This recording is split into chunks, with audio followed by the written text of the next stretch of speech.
Hello hi, कैसे my dear student. आशा करता हूं कि आप लोग सकुशल होंगे।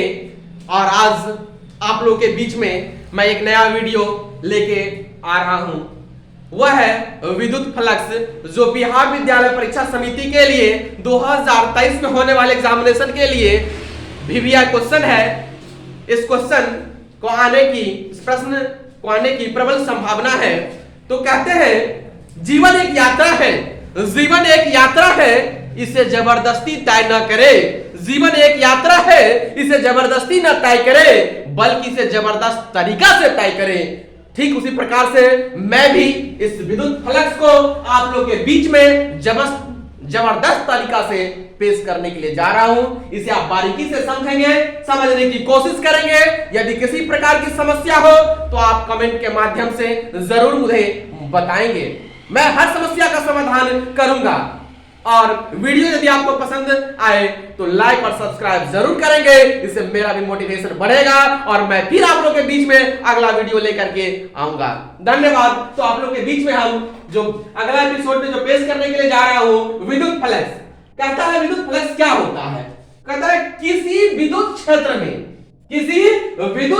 में स्थित किसी पृष्ठ से होकर के लंबवत गुजरने वाली विद्युत बल रेखाओं की संख्या को विद्युत फ्लक्स कहते हैं।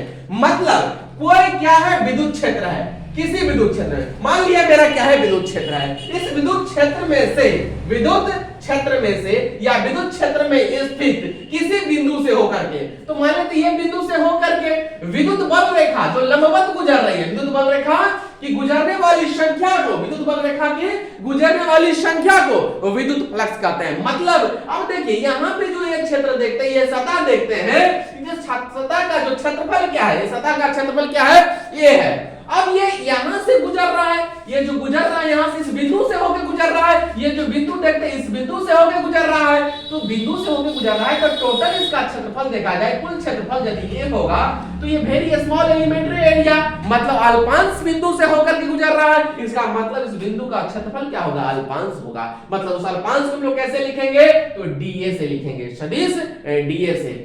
अब ये चीज देख रहे हैं कि इसमें क्या गुजर रहा है, विद्युत बल रेखाओं की संख्या। तो विद्युत बल रेखाओं की संख्या को क्या बोलते हैं हम लोग, विद्युत फ्लक्स। फिर से एक बार हम लोग समझेंगे कि किसी विद्युत क्षेत्र में स्थित किसी पृष्ठ से होकर के लंबवत गुजरने वाली विद्युत बल रेखाओं की संख्या को विद्युत फ्लक्स कहते हैं। अब इसे हम लोग अगला पॉइंट जो समझने जा रहे हैं वो विद्युत फ्लक्स को लिखते हैं किस चीज से।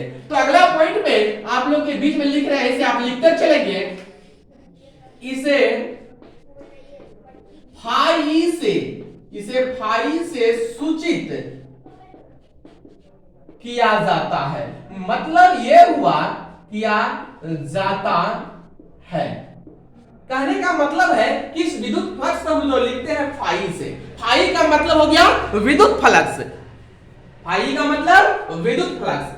तो विद्युत फ्लक्स को हम लोग यदि फाई से लिखते हैं तो देयरफॉर इसे गणितीय रूप में जब हम लोग लिखेंगे तो फाई बराबर क्या होगा, integration of vector E dot vector DA, vector E dot DA. और 11th क्लास में आप लोग चूंकि पढ़ चुके हैं कि vector A dot vector B बराबर क्या होता है, A B cos theta, A B cos theta. अब देखिए यहां पर जो ये चीज देखते हैं, vector A dot vector B बराबर ए बी कॉस थीटा, इस चीज को हम लोग यहां पे इंप्लीमेंट करेंगे।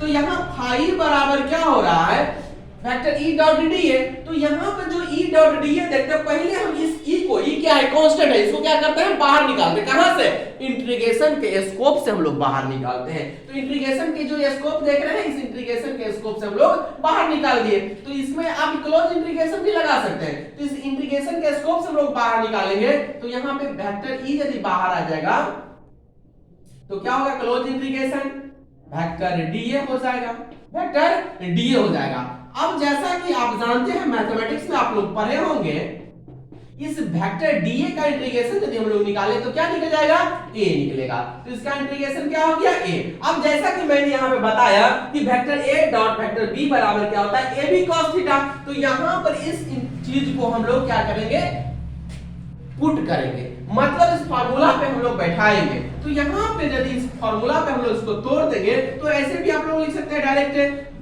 देयरफॉर फाई बराबर EA cos theta, EA cos theta. इसका मतलब हो गया वी कैन से दैट कि फाई का जो फॉर्मूला निकला, फाई का मतलब विद्युत फ्लक्स का जो सूत्र निकला, फाई बराबर EA cos थीटा निकला। अब देखिए फाई का फॉर्मूला निकला EA cos थीटा। अब इसका SI मात्रक की बात करें तो इसका SI मात्रक न्यूटन मीटर स्क्वायर प्रति कूलम होता है। यह एग्जाम में पूछा जाता है कि विद्युत फ्लक्स का SI मात्रक क्या होता है। तो विद्युत फ्लक्स का SI मात्रक न्यूटन मीटर स्क्वायर प्रति कूलम होता है। यह देखिए ऑब्जेक्टिव में भी पूछा जाता है और सब्जेक्टिव में भी यदि 2 नंबर में क्वेश्चन पूछेगा तो आप यह भी लिखेंगे इसका SI मात्रक न्यूटन मीटर स्क्वायर प्रति कूलम होता है। अब इसका मान क्या होता है? तो इसका मान धनात्मक भी होता है, ऋणात्मक भी होता है तथा शून्य भी होता है।